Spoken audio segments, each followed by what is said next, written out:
बारीपदा राम नवमी रे को एने लेत संताल को अतुरे हुईना मारांग दरबार और ओना अतुरिन होड़ को आकुआ गलती को हे सुकरेना तो आरहों सरहाव आपे राम नवमी रे बाजार पे एने लिया इकपे कोयना सेबले हिगा करते दिसम हड़ को इगा करते तेहेन सोशल मीडिया द्वारा ते अब हम लय को दिसम रे जेबल ए दिसम हड़ा रे इकले कोई के आ तेहेन तरीके लोग 30 सना भूल बाय द्रौपदी मुर्मू मडाम तिकिन महामहिम राष्ट्रपति ना किन सरी कथा इखन राजगार रे दिसम दरबार रे दिल्ली रे ओंडे बाबणियान ते को जति के किना को जनि आदिवासी कना जति याबो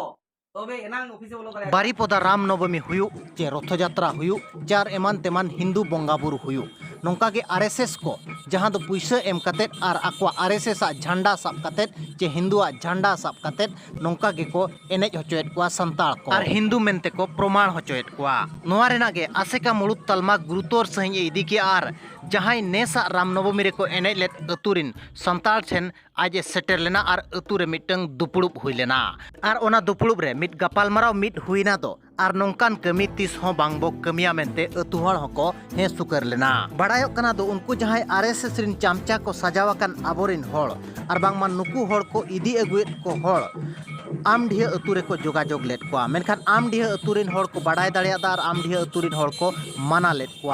इना तयम नुकु जहां दो जमीर ढिया अतुरिन होड़ सला गपालमाराव कतेत सोडन लिको इदी केत को आर राम नवमी रे को एनेज होचो केत को आर हिंदू झंडा साब कतेत हिंदू मेनते को प्रमाण होचो केत को तो आरहों सरहाव आपे राम नवमी रे बाजार पे एने लिया इकपे कोयना सेबले हिगा करते दिसम हड़ को इगा करते तेहेन सोशल मीडिया द्वारा ते अब हम लय को दिसम रे जेबल ए दिसम हड़ा रे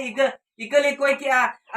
तेहेन तरीके लोग 30 सोना भूल बाय हुआ और उनको असुर गुंडिया किरिंग ते आले बाले किरिंग उनको दूर करते आले बाले पसिया तेहेन तरीके लोग खना आले तो मा दिसम हड़ इका कले पे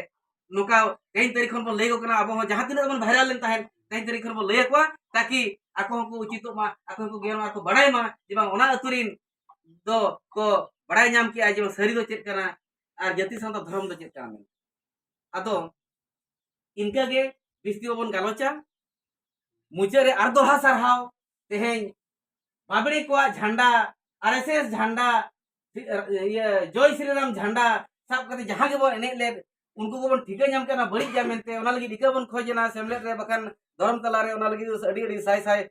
सरहाव सेमलेट पाटा कोन हो आदो ना सरहाव सतला तेगे तेहኛ अखड़ा तो बन मुचादा और तेहñ गमके दिगे लय के लेका मझे बो लय के तेहñ तरी खना किरा बन हतावा शपथ बो हतावा ताकि नोंका ना भूल जेमन आर बाय हुआ आलबन कराव चो ओना जामिर रिया अतु रेना दुपुड़ुब बूटा सही बड़ाई लगित अबो सला जोपड़ाव रे मेना अकादिया रायरमपुर आसेका मुड़ुद तालमा रिन सावता मांडवा जायरेत सूर्य हेम्ब्रम गमके आज ठेन खन गे सामेलाय सही बो बड़ाया ओना तो नवा लेका गलमराव के मांग उपरुम ले पे मेना कालिया बाको चिनाव कालिया काली लेट को एलिया तो सूर्य हेम्ब्रम आदिवासी सावता से लाकचार सेमना उड़ीसा रायरमपुर सावता मांडवा रिन जायरेत कनारी अदो नवा ले गपालमारावना नवा चलान राम नवमी हिंदू धर्म ना जहां बंगा बुरु ताको तहे कान ताहे ओना बंगा बुरु रे आबोरिन होड़ एने सेरेन को चलाव लेन तहे आले नवा लेकाले गपालमारा कान तहे दो जहां जना रथ यात्रा करे एने सेरेन आबो धर्म रना एने सेरेन बाजार रे दिकुआ ठेन को चला कना ओना को माना को लगिते ओना को ना बुझाव को लगिते ओना ले गपालमारा कान ताहे नुकु मांग रे सारसकोना ब्लॉक आमडिया अतुरे ओना अतुरिन को चला मिलते पैसे पत्र जतो को सब चाबा ले सब चाबा करते नोका के मैसेज खबर नाम मेना जे उनको ना आमडिया सारसकोना आमडिया अतुरिन ओना राम नवमी ने बेर पता को चला आदो अली जखन ना खबर नि नाम किया एनखान दो ओना खबर आनते मजी तिकिन सला आमडिया मजी सला ली कथायना और उनकिन नालिनु तटकिना आबा एने बांकन आबा बंगा बुरु बांकन आबा एने सेरेन धर्म रना एने सेरेन हिंदू धर्म ते दिकु छति थे बाबन चला जहां नेलोगो कना आबो आबो धर्म रना खेरवाड़ का धर्म रना एने सेरेन हाणु गाड़ी लिका बाजार बाजार रे दिकु ठन पेने कान तबना आबा धर्म लापाल उंड कान तबना ओना मेनते नोआलिन मेता पे कना आदिवासी सावता से लाकचार सेमलेट आसेका रायरमपुर अली सावता माड़ा चार तिसब तिलिन मेता पे कना आपे जहां गे पे गपाल मराव कान जहां को ना को कथा ले पे थान पुइसा पतर को एमा पे थान ओना दो आलोपे चला एनि दो आलोपे चला पुइसा बरन रुड़ा को पे एनहो आबा एनि सेरेन टाका पुइसा ते जेमन आलो बाबन अखरिया ओना मते जतो हर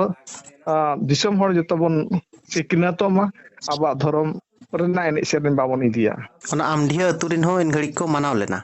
उनको आमडिया तुरिन अडली सरहाव केट को उनको जखन बांको चलाना अदो अडी हजार सरहाव लिन एमात को हजार सरहाव केट को लिन जा हो मिटी कथा को मना बताओ के नौका के जदी मना बता हुआ एनकान दारा कान दिन रे अब समाज रे एनि सेरेन अब समाज बांग लपालुडा मेते बांग बड़ीजो मेते बाड़ायो अच्छा नो जो जामिरडी रिन हड़ को माने आको चेत आको पास्टा सेट खन चेत को मेन होचो किया उनको जामिडिया रिन दो नुको जखन आमडिया रिन आर बांगडी पसी रिन को चला में देना कथा लेन तात कना एनखान नुको जखन को मनाएना को मना केट कोले एनखान नुको तो ना टटका को साबिदी केट को उनकाएना टटका को साबिदी केट को आले हम बाले बडायना एकदम टटका को साबिदी कते को नहीं जोगे को ओंडे ताहे कना किन बादव हास्ता नवचर माझी अने ये चिलिकस प्रकाश सोरेन उनको बीजेपी आरएसएस रिन नेता को ताहे कना बीजेपी रिन आरएसएस रिन नेता को जतो को ताहे कान ताहे दो आर आबोरिन होड़ ना राम नवमी ना चीर साब काते को एन इचे को ताहे आदो नुको बांको बाड़ाय लेन खान दो एनका नुको को चलाव ना चलाव काते को एन किया जखन ओना तायम नेलेना वायरल ना मोबाइल करे एनका दो नोआ पांत खोज तलाश काते चलाव हुइना जे जामिडिया तुरिन को एने को चलाव कान था दो आदो ओना मेनते के ना अना जामिडिया तुते होला मन दो होला 28 तारीख ओना तो जामिडिया तुते सेटेर काते ना ले गपाल माराना आर नोआ को लई किया माझी एरा आर आयमा टोलारिन तिरले बुहिन को सेटेर लेना आर माझी को नाके को पानी को गोडेत को जतो को जारवालना तुरिन माझी मोड़ को जारवालना आर नोआ गपाल माराना आबा धर्म रना एनि सेरेंगे पूजा नाले गपाल मारानाले आदो ताम को लई किया बांगा आले बड़ी एकाले अडी सांतार ना समाज ना अडी सप्तले बड़ी एका तो तेहेन जहां बड़ी हुईना ना दो बांग बुझाव कतले बड़ी किया ओना मेते आले इकेले खोजो कना आर हिजु कान दिन रे आले किस्सो वाले बड़ी जा मेनते को लई किया